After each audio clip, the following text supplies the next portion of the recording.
Halo pemirsa, selamat pagi. Ya, apa kabar pemirsa? Kita kembali berjumpa dalam program TVR 09 bersama saya Dedi Ramadan dan juga rekan saya. Saya Ren Reski, dalam 30 menit ke depan kami akan sajikan kepada Anda sejumlah berita nasional, khususnya dari sudut pandang DPR RI, sebagai referensi Anda dalam memahami dinamika politik, hukum, ekonomi, sosial, dan juga budaya di Indonesia. Dan pemirsa TVR Parlemen, inilah TVR 09 selengkapnya.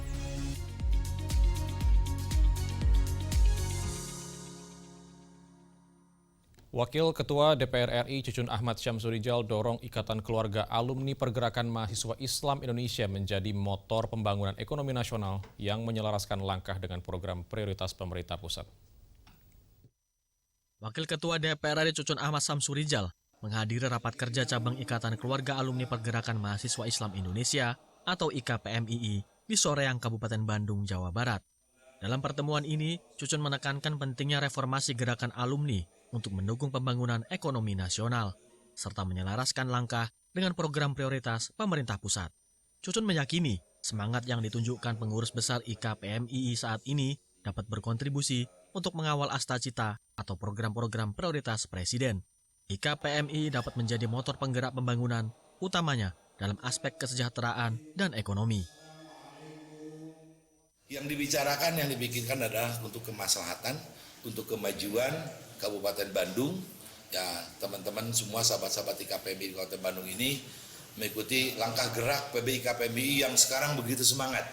Bagaimana mengawal astacitanya program-program prioritas Pak Presiden dan ditangkap di PC IKPMII ini menjadi satu bahan untuk implementatif yang bisa mengikuti percepatan daripada program-program yang Pak Presiden dan semua para pembantunya menginginkan untuk kesejahteraan dan kemakmuran masyarakat Indonesia.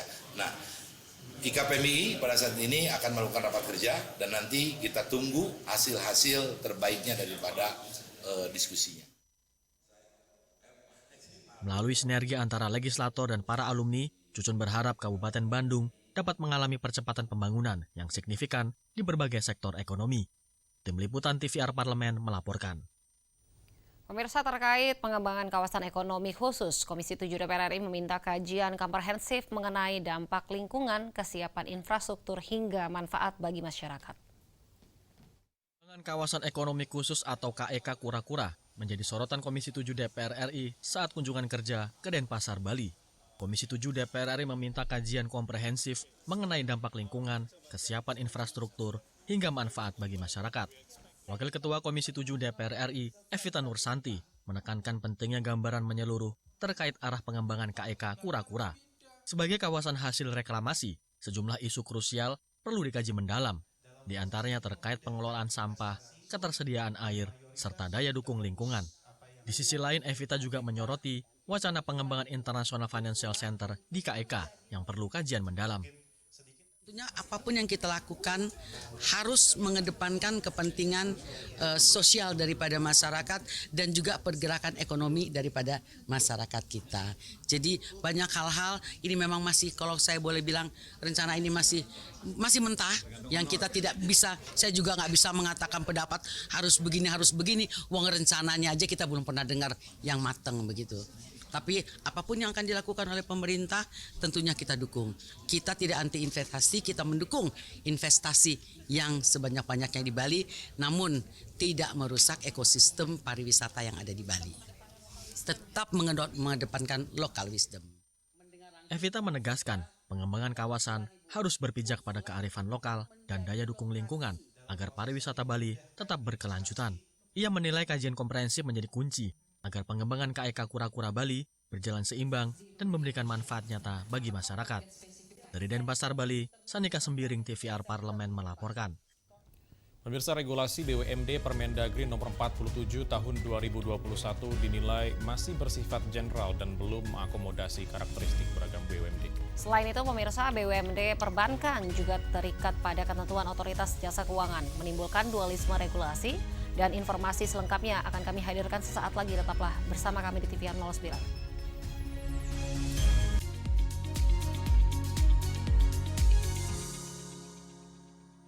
kalau sakit sampai 2 minggu on off kayak gitu kira-kira? Ya kalau 2 minggu gitu sih bisa jadi karena virus. Tadi Ya, sempat kenapa periksa dulu. Oh gitu. Puskesmas. Oh gitu. Agak menggigil. Gigil ya? Agak flu. Agak Oh, udah Feeling berapa lonely lama? maksudnya. Ada juga dok yang aku baca 6 bulan batuk nggak sembuh-sembuh. Normalnya itu berapa lama sembuh?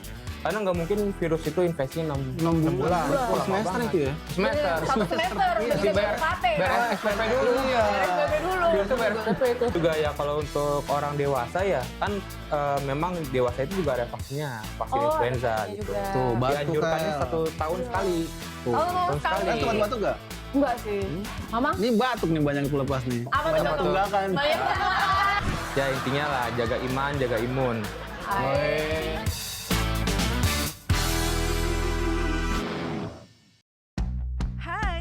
sekarang kamu bisa menyaksikan program-program TVR Parlemen di First Media, channel 18 ya. Yuk kita kenalan dengan anggota DPR RI periode tahun ini. Dari depan kursi. Di balik kursi.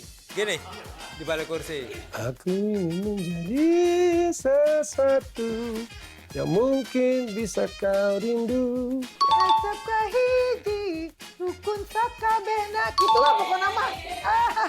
Semakin penasaran kan bagaimana kiprah karir politiknya? Hanya di TVR Parlemen.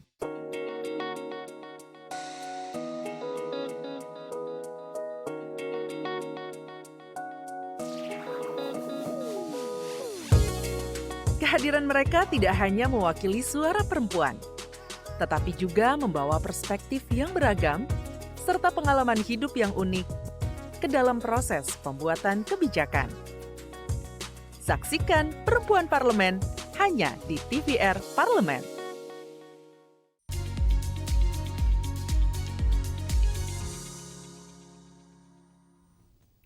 Kita kembali di TVR 09. Pemirsa, Komisi 2 DPR RI menilai rancangan Undang-Undang Badan Usaha Milik Daerah menjadi kebutuhan mendesak, menyusul masih terjadinya tumpang tindih aturan yang berpotensi menghambat kinerja dan juga profesionalitas pengelolaan BUMD, terutama di sektor perbankan daerah. Komisi 2 DPR RI menilai rancangan Undang-Undang Badan Usaha Milik Daerah atau RUU BUMD menjadi kebutuhan mendesak.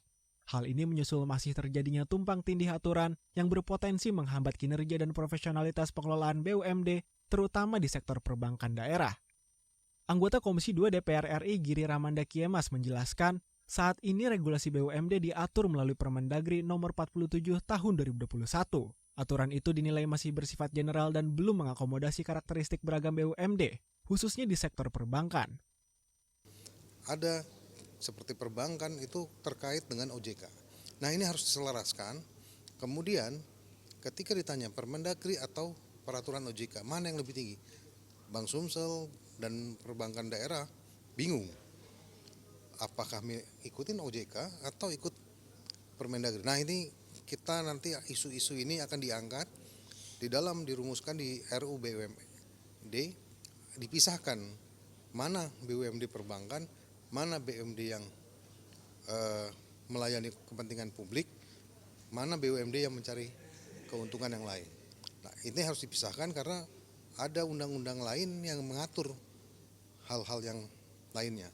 Dan diharapkan ini bisa disinergikan, kemudian menjamin profesionalitas kawan-kawan pengelola BUMD di seluruh Indonesia. Nah, itu harapannya di situ. Saat ini Komisi 2 DPR RI masih menunggu draft rancangan Undang-Undang BUMD dari Kementerian Dalam Negeri. Dari Kota Pangkal Pinang, Bangka Belitung, Hendra Sunandar, TVR Parlemen melaporkan. Komisi 5 DPR RI menyoroti kendala-kendala krusial yang menghambat optimalisasi operasional Bandara Halu Oleo Kendari, mulai dari sengketa lahan serta tantangan geografis dan juga cuaca. Komisi 5 DPR RI menyoroti kendala-kendala krusial yang menghambat optimalisasi operasional Bandara Halu Oleo Kendari, mulai dari sengketa lahan serta tantangan geografis dan cuaca. Selain tumpang tindih kepemilikan lahan dengan pangkalan TNI Angkatan Udara, kondisi cuaca ekstrim mengakibatkan puluhan pesawat gagal mendarat dalam kurun waktu setahun terakhir. Persoalan status lahan Bandara Halu Oleo sudah pada tahap yang sangat pelik, karena berada di kawasan militer. Anggota Komisi 5 DPR RI Ahmad Safei bahkan melontarkan opsi ekstrim, terkait dengan pemindahan lokasi bandara jika kepastian hukum dan kemudahan pengembangan infrastruktur terus mengalami kebuntuan. Karena ini tidak jelas, lahan ini tidak jelas, sebaiknya bandara ini dipindahkan ke tempat lain. Tadi pertimbangannya selain tadi ini memang dalam kawasan TNI Angkatan Udara, kita sulit Pak. Saya kira teman-teman dari bandara ini paham bagaimana kesulitannya berada di kawasan TNI Angkatan Udara itu. Selain kerumitan terkait lahan, faktor geografis serta cuaca menjadi ancaman serius bagi keselamatan penerbangan di Sulawesi Tenggara. Hingga kini tercatat 78 kali pesawat gagal mendarat dalam kurun waktu setahun. Menanggapi hal tersebut, anggota Komisi 5 DPR RI Hanan Ar-Rozak mendorong intervensi APBN untuk modernisasi sarana dan prasarana serta perluasan landasan pacu. Ini kan masih statusnya dikelola oleh Dirjen Perhubungan Udara, ya, bukan oleh Angkasa Pura. Nah, saya kira ini intervensi APBN bisa masuk ke sini. Komisi 5 DPR RI akan segera tindak lanjuti temuan ini kepada kementerian terkait guna memastikan kepastian hukum serta percepatan optimalisasi Bandar Udara Haluoleo. Dari Kendari, Sulawesi Tenggara, Vincent Aldi, TVR Parlemen melaporkan. Sebagai upaya mewujudkan biaya ibadah haji yang lebih murah tanpa mengurangi pelayanan, Komisi 8 DPR RI dorong pemerintah untuk melakukan kontrak jangka panjang terhadap pemondokan hingga catering jemaah. Sebagai upaya mewujudkan biaya ibadah haji yang lebih murah tanpa mengurangi pelayanan, Komisi 8 DPR RI mendorong pemerintah melakukan kontrak jangka panjang terhadap pemondokan hingga catering jamaah. Wakil Ketua Komisi 8 DPR RI Abdul Wahid menilai, skema kontrak jangka panjang dinilai mampu menekan biaya penyelenggaraan secara signifikan. Namun efisiensi harga tidak boleh mengorbankan kualitas.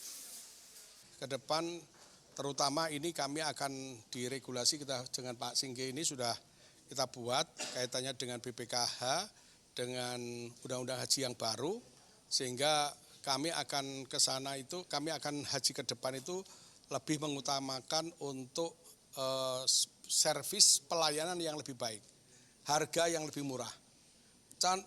Dengan harga yang lebih murah itu adalah kita mau tidak mau harus melakukan kontrak selama 5 sampai 10 tahun, baik itu pemondokan sampai catering. Nah ini yang nantinya untuk ke depan saya sampaikan kepada beliau, dan nanti silakan perusahaan manapun yang akan masuk ya. Tidak kita monopoli, asalkan ya kualitas beliau itu benar-benar profesional ya. Jadi kualitas terjaga, rasa terjaga, keamanan terjaga. Regulasi ini akan diatur melalui Undang-Undang Haji yang baru dan dibahas bersama Badan Pengelola Keuangan Haji atau BPKH. Orientasi utama regulasi adalah servis pelayanan yang lebih baik bagi jemaah. Dengan skema kontrak jangka panjang dan pelibatan perusahaan nasional berkualitas, diharapkan biaya haji lebih efisien tanpa mengurangi standar pelayanan jamaah. Dari Solo, Jawa Tengah, Koko Nugroho, TVR Parlemen melaporkan. Pemirsa, maraknya praktek pinjaman online ilegal masih menjadi ancaman nyata yang menjerat masyarakat, terutama mereka yang berada dalam kondisi ekonomi rentan. DPR memandang perlindungan konsumen harus diperkuat melalui regulasi yang tegas dan adaptif terhadap perkembangan teknologi finansial.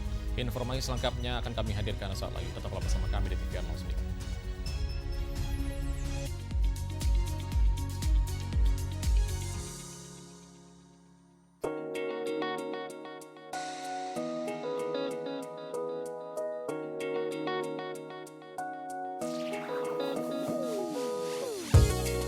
Kehadiran mereka tidak hanya mewakili suara perempuan, tetapi juga membawa perspektif yang beragam serta pengalaman hidup yang unik ke dalam proses pembuatan kebijakan. Saksikan Perempuan Parlemen hanya di TVR Parlemen.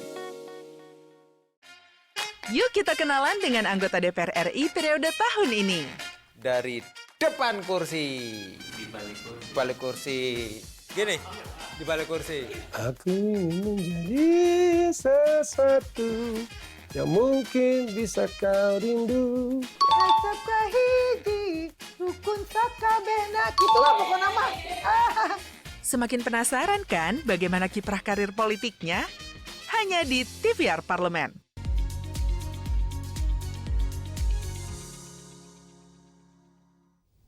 Kembali di TVR 09.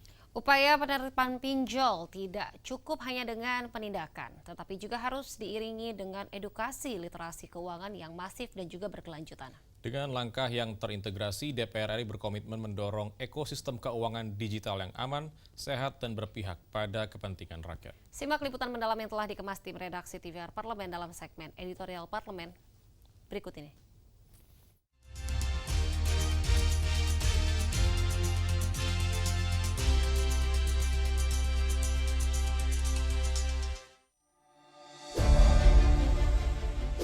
Pinjaman online hingga kini masih menjadi tantangan serius di tengah masyarakat.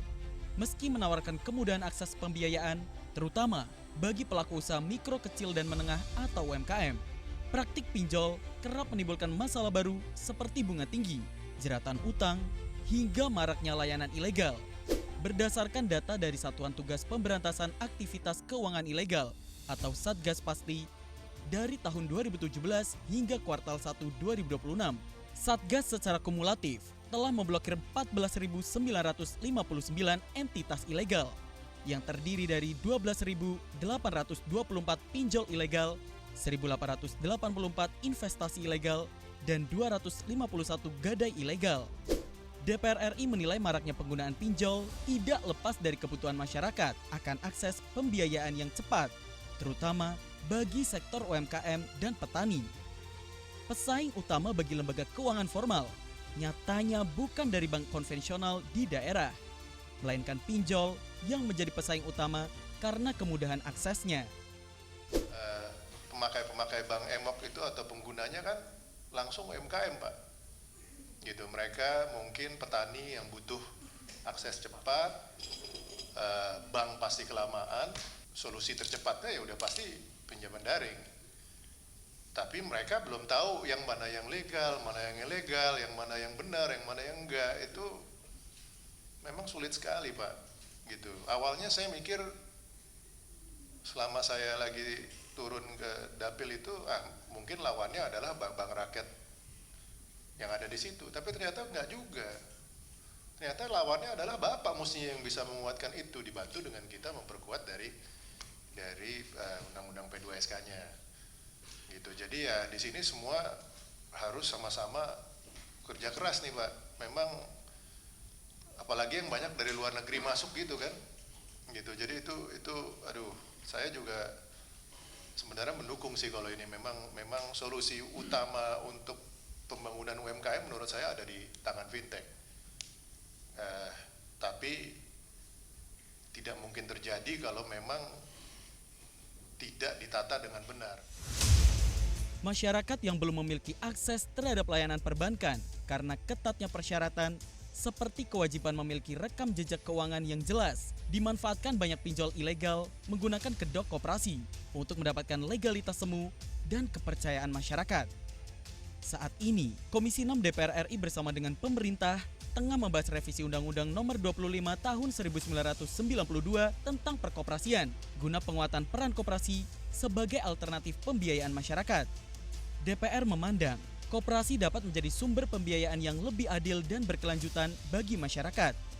Melalui RUU Perkoperasian, peran koperasi diharapkan semakin diperkuat, termasuk dalam menyediakan akses pembiayaan yang lebih terjangkau. Belum semua masyarakat kita itu bankable, ya. Berarti belum semua punya rekam jejak yang jelas yang bisa diterima oleh perbankan. Karena syarat untuk mendapat pinjaman dari perbankan itu kan lebih ketat, ya. Harus punya rekam jejak, ya. Dan seringkali masyarakat terutama di tingkat menengah ke bawah itu belum layak untuk mendapatkan pinjaman dari bank. Jadi apa alternatifnya? Nah, alternatifnya kalau pinjol misalnya ya, itu kan bunganya sangat tinggi, malah akhirnya menyulitkan mereka untuk membayar bunga dan pokoknya. Nah, walaupun prosesnya memang sangat mudah, ya, ada trade off-nya di situ. Kami melihat salah satu sumber pembiayaan untuk masyarakat ke depan ya lewat koperasi. Nah, tetapi untuk bisa mendapatkan pinjaman dari koperasi, seharusnya masyarakat itu ke depan kan menjadi anggota atau bagian dari koperasi. Nah, ini yang perlu juga masyarakat diedukasi. Dengan pengaturan pinjol dalam RUU Perkoperasian, DPR berharap praktik pembiayaan digital dapat lebih terkontrol, sekaligus mendorong masyarakat beralih ke sistem koperasi yang dinilai lebih berpihak pada kesejahteraan bersama.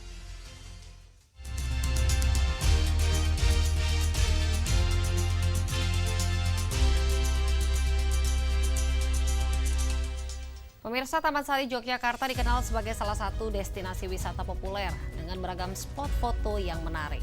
Dan menariknya di balik keindahannya, Taman Sari menyimpan nilai sejarah dan juga filosofi yang mendalam. Kompleks ini dibangun pada masa Kesultanan Yogyakarta dan juga pernah berfungsi sebagai taman air, tempat peristirahatan hingga bagian dari sistem pertahanan. Informasinya akan kami hadirkan sesaat lagi. Tetaplah bersama kami di TVR 09.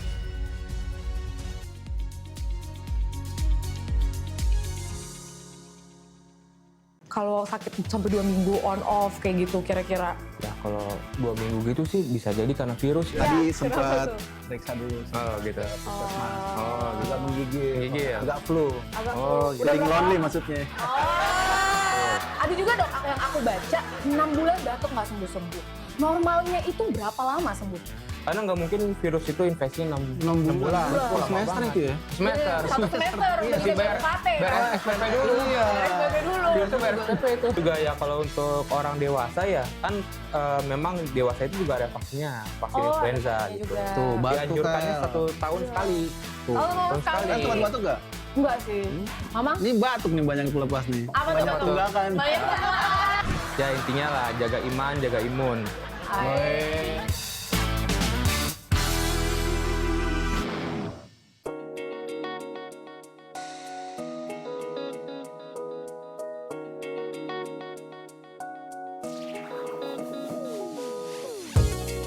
Kehadiran mereka tidak hanya mewakili suara perempuan, tetapi juga membawa perspektif yang beragam serta pengalaman hidup yang unik ke dalam proses pembuatan kebijakan. Saksikan Perempuan Parlemen hanya di TVR Parlemen. Hai, sekarang kamu bisa menyaksikan program-program TVR Parlemen di First Media, channel 18 ya. Yuk kita kenalan dengan anggota DPR RI periode tahun ini. Dari depan kursi, balik kursi. Gini, di balik kursi. Aku ingin menjadi sesuatu yang mungkin bisa kau rindu. Acap kahiji, rukun sakabehna. Gitulah pokoknya mah. Semakin penasaran kan bagaimana kiprah karir politiknya? Hanya di TVR Parlemen.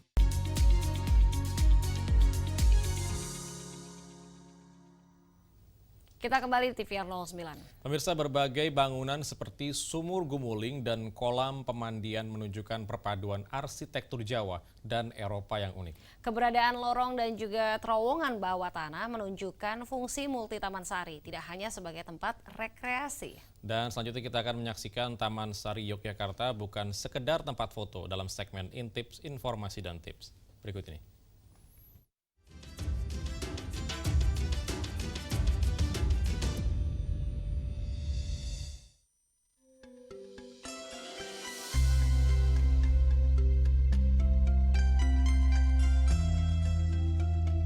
Saat ke Yogyakarta, Taman Sari sering jadi salah satu destinasi favorit.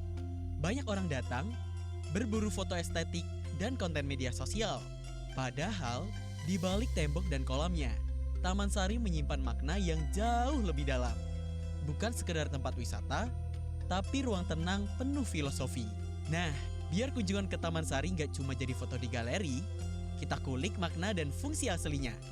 Ini dia Taman Sari Yogyakarta. Bukan sekedar tempat foto. Taman Sari adalah kompleks kerajaan. Sebelum melihat Taman Sari sebagai tempat wisata, penting untuk mengetahui asal-usul dan fungsi awalnya. Karena dari sinilah makna Taman Sari sebenarnya dimulai. Taman Sari bukan sekedar taman biasa. Tempat ini merupakan kompleks pesanggrahan Kerajaan Kesultanan Yogyakarta. Dibangun pada masa Sultan Hamengkubuwono I, digunakan sebagai tempat istirahat, perenungan, hingga kegiatan privat sultan. Kolam pemandian bukan sekedar estetik. Setelah tahu fungsi dasarnya, sekarang kita masuk ke ruang yang paling ikonik. Kolam pemandian Taman Sari sering menjadi spot favorit untuk berfoto. Namun di masa lalu, tempat ini digunakan sebagai ruang bersantai dan membersihkan diri. Air dalam kolam tidak hanya berfungsi secara fisik, tetapi juga melambangkan ketenangan, keseimbangan, dan pemurnian jiwa. Sebuah proses menenangkan diri sebelum melanjutkan aktivitas kehidupan. Bila kolam melambangkan ketenangan, bagian ini mengajak untuk benar-benar menyendiri. Taman Sari tidak hanya digunakan sebagai tempat istirahat, namun juga sebagai ruang meditasi bagi Sultan. Terpisah dari keramaian istana, hiruk-pikuk kekuasaan, dan tekanan kepemimpinan.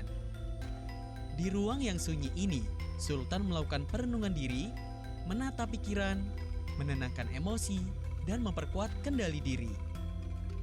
Taman Sari menjadi simbol bahwa kepemimpinan tidak hanya soal kuasa, tetapi juga soal keseimbangan batin dan kebijaksanaan diri. Terowongan rahasia dan jalur bawah tanah. Bicara tentang ruang, Taman Sari juga punya sistem yang jarang disadari. Di Taman Sari, terdapat terowongan bawah tanah yang berfungsi sebagai jalur rahasia dan sistem keamanan. Terowongan ini menghubungkan titik-titik penting di kawasan Taman Sari, menjadi jalur aman saat kondisi darurat. Hal ini menunjukkan bahwa Taman Sari tidak dirancang sembarangan, melainkan dibangun dengan perhitungan matang, strategi, dan keamanan tinggi. Filosofi menyendiri dalam kepemimpinan. Bukan hanya struktur, Taman Sari juga kaya akan makna filosofis. Dalam budaya Jawa, menyendiri bukan berarti menjauh dari tanggung jawab, melainkan proses menata pikiran, perasaan, dan batin. Sultan menggunakan Taman Sari sebagai ruang hening untuk merenung, mengendalikan emosi, dan mempertajam kebijakan. Dari ketenangan inilah, lahir keputusan besar yang dipertimbangkan dengan bijak. Menyendiri menjadi bagian penting dalam memimpin, agar setiap keputusan tidak lahir dari gejolak emosi, melainkan dari kejernihan pikiran dan ketenangan batin. Ruang publik yang tetap aman dan tenang. Lalu, bagaimana dengan kondisinya sekarang? Saat ini, Taman Sari terbuka untuk umum. Tempat ini aman dikunjungi, ramah bagi wisatawan dari berbagai kalangan. Meski menjadi destinasi populer, suasana tenang dan heningnya masih terjaga. Pengunjung diajak untuk menikmati ruang dengan sikap tenang, sopan, dan menghormati sejarah. Inilah yang membuat Taman Sari tetap nyaman, sekaligus memberi ruang untuk menarik napas sejenak di tengah kota. Wisata dengan sikap menghargai. Terakhir, ini yang perlu kita ingat saat berkunjung. Taman Sari bukan hanya latar foto. Tempat ini adalah warisan budaya dan sejarah.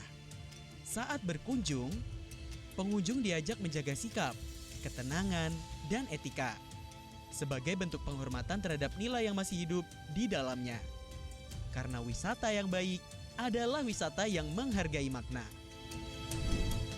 Taman Sari Yogyakarta mengajarkan kita bahwa di tengah ramainya dunia, selalu ada ruang untuk tenang, menyendiri, dan refleksi diri. Tempat ini mengingatkan bahwa ketenangan bukanlah kemewahan, melainkan kebutuhan batin manusia. Jadi, saat berkunjung ke Taman Sari, bukan hanya kamera yang dibawa, tapi juga sikap menghargai, kesadaran diri, dan kemauan untuk memaknai. Karena di balik setiap sudutnya, Taman Sari menyimpan pesan tentang kepemimpinan, keheningan, dan kebijakan hidup.